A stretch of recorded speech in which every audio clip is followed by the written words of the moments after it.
6 दिन के जब ठाकुर जी हुए तो उन्होंने बड़ी ही एक मनमोहक लीला करी। ये उस समय की बात है जब नंद बाबा मथुरा से वापस आ रहे थे तो रास्ते में नंद बाबा विचार करने लगे कि वासुदेव ने कहा था कि मेरा जो लाला है वो बड़ा अद्भुत लाला है, बड़ा ही विलक्षण है, लेकिन मुझे ऐसा प्रतीत नहीं होता, मुझे तो ऐसा कोई अनुभव नहीं हुआ, क्योंकि उससे पहले ठाकुर जी ने कोई लीला ही नहीं की जब वो कुल में पहुंचे। तो नंद बाबा रास्ते में विचार करते हुए आ रहे थे कि भाई वसुदेव का कहा हुआ वचन जो उन्होंने बात कही है वो गलत नहीं हो सकता है कि मेरा लाला हो ऐसा, पर मुझे अभी तक ऐसा अनुभव नहीं हुआ। इधर जब नंद बाबा मथुरा में कंस को टैक्स देने जाते थे हर बार, तो कंस की आज्ञा से पूतना ब्रज में प्रवेश कर गई और सीधे जाकर के जहाँ पे ठाकुर जी सैया पर लेटे हुए थे अपना आराम से, वहां जाकर के पहुंच गए। सबसे आश्चर्य की बात है कि नंद रानी का जो कमरा होगा, सोची अंदर एक के बाद एक अंदर जाकर के होगा, लेकिन किसी ने भी पूतना को जाने से रोका नहीं।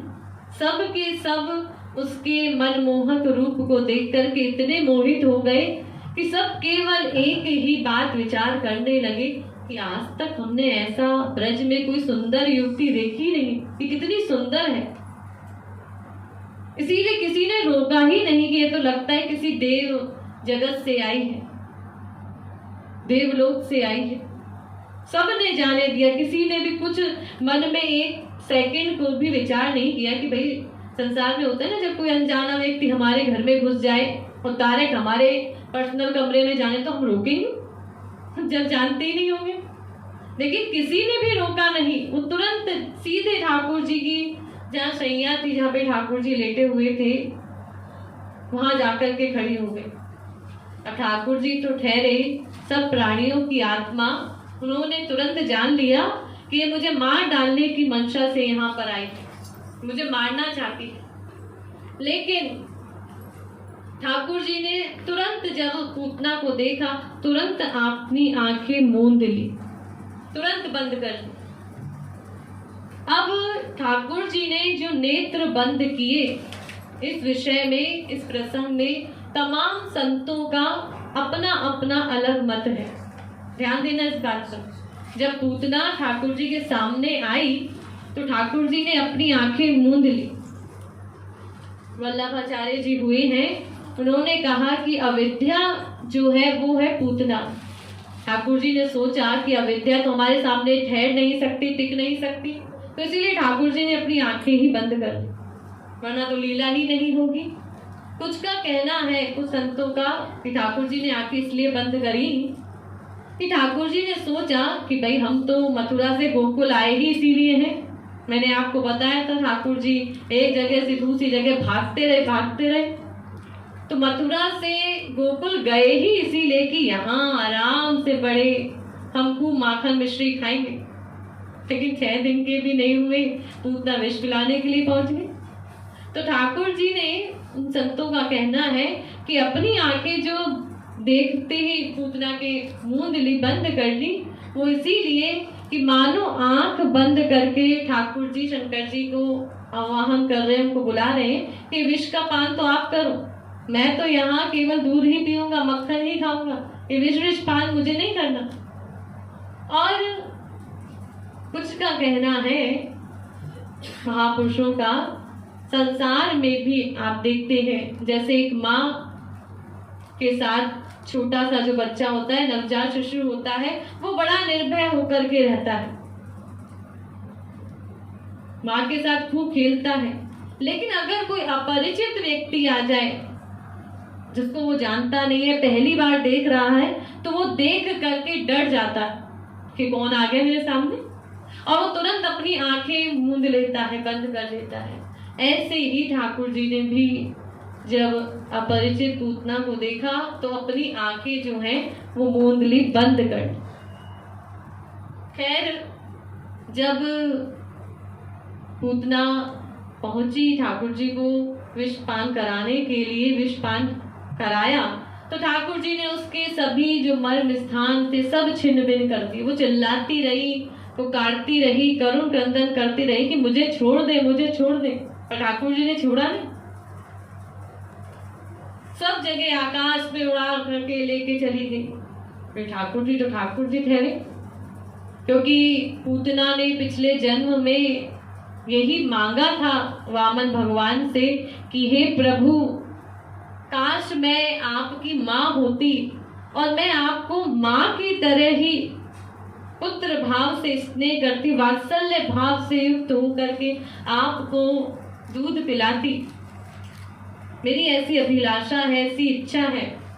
तो वामन भगवान ने उस समय कहा था, जब यज्ञशाला में पहुंचे थे बलि की, कि तुम्हारी ये इच्छा जो है वो द्वापर में पूरी होगी, कृष्ण अवतार में। वही रत्नमाला पूतना बनकर के भगवान श्री कृष्ण के पास पहुंची तो वो चीखती रही, चिल्लाती रही। भगवान ने जब तक उसका उद्धार नहीं कर दिया, उसका कल्याण नहीं कर दिया, तब तक छोड़ा नहीं। और यही बात हमने श्री महाराज जी से, श्री गुरुदेव से सीखी है कि अगर हम 100% उनके आदेश और नियम का पालन करते रहेंगे, उनकी बात मानते रहेंगे, तो निश्चित ही एक दिन हम अपने परम चरम लक्ष्य को प्राप्त कर लेंगे। बशर्ते हम शरणागत होकर के उनकी आज्ञा का पालन करते। हम करते तो है, पर अपने अनुसार करते, जो हमें अच्छा लगता है हम वैसा करते। चाहे संसार में हम भक्ति करते हो भगवान की, चाहे संसार के सब कार्य करते, सब अपने अनुसार करते हैं। जो हमको अच्छा लगता है, जहाँ ठीक लगता है, बस वैसा ही करते हैं। अब भगवान कहते हैं मेरा बनना चाहते हो तो मेरे अनुसार चलना हो, मेरी बात माननी होगी। अपनी बुद्धि लगाओगे तो फेल हो जाओगे। तो खैर, जब ठाकुर जी ने इस प्रकार से लीला कर रहे थे तो सब जो ग्वाल वाल थे उन सब ने जाकर के यशोदा मैया को बताया, और सबने देखा कि ठाकुर जी निर्भय होकर के वहां खेल रहे हैं। तो तुरंत यशोदा मैया ने उनको अपने गोद में उठा लिया और विधिवत उनकी पूजा की। अंत में सोचिए, पूतना जब अपने वास्तविक रूप में आई उस समय तो क्या हाल था कि करोड़ों कोसों दूर जाकर के इतनी लंबी, इतनी भयानक राक्षस नहीं, कोई 7 फुट का होगा, 8 का होगा, 9 का होगा, वो तो कई योजन दूर जाकर के गिरी। अब जितनी दूर जाकर के गिरी, भला उसका आगे का जो संसार में हमारे यहाँ होता है संस्कार भी कहाँ से हो। तो सब ब्रज के जो ग्वाल बाल थे उन्होंने उसको भागों में बांट करके अलग अलग तब जाकर के अंतिम क्रिया की। लेकिन जब मथुरा से नंद बाबा आने लगे तो उन्होंने कहा कि आज पूरे ब्रज में इतनी सुगंध कहाँ से आ रही है। ध्यान देना, जब मथुरा से नंद बाबा आने लगे, जब उसकी अंतिम क्रिया हो रही थी, तो उस समय पूरे ब्रज में इतनी दिव्य सुगंध फैल गई कि किसी से उसको संभाले नहीं संभल रहा था, क्योंकि ठाकुर जी ने उसका उद्धार कर दिया, उसका पान कर लिया। और हमारे शास्त्र वेद कहते हैं कि छठी के दिन जब हम इस पूतना के इस आख्यान को सुनते हैं, इस विषय को सुनते हैं कि किस प्रकार से ठाकुर जी ने पूतना का उद्धार किया, गोविंद लभते रतिव, तो हमारा भी इस बात को सुन करके श्री कृष्ण के प्रति प्रेम पैदा होता है, उनके प्रति भक्त वत्सलता का पता चलता है कि वो कितने दयालु हैं कि जो मार डालने की मंशा से आई उसको अभी उद्धार कर दिया। ठाकुर जी कहते भाई मारने की भली मंशा से आई हो, लेकिन मुझे तो दूध पिलाया ना, इस नाते वो मेरी माँ हो गई। और माँ को मैं अपना गोलोक नहीं दूंगा तो क्या दूंगा। तो अगर हम भी भले ही हम संसार में आसक्त हैं, संसार में ही लगे हुए दिन रात, अगर हम भी भक्ति पूर्वक श्रद्धा पूर्वक उनके शरणागत हो जाएं, उनके पास चले जाएं, पता नहीं वो हमें क्या क्या दे दें। मारने की मंशा से उसे गोलोक दे दिया, तो जो भक्ति पूर्वक जाएगा, श्रद्धा पूर्वक भगवान के पास पहुंचेंगे हम, पता नहीं हमें क्या गोलोक में जो माल टाल है, खजाना है, वो हमें लुटा दे। तो बस हमारा काम इतना सा है, ठाकुर जी के शरणागत होना।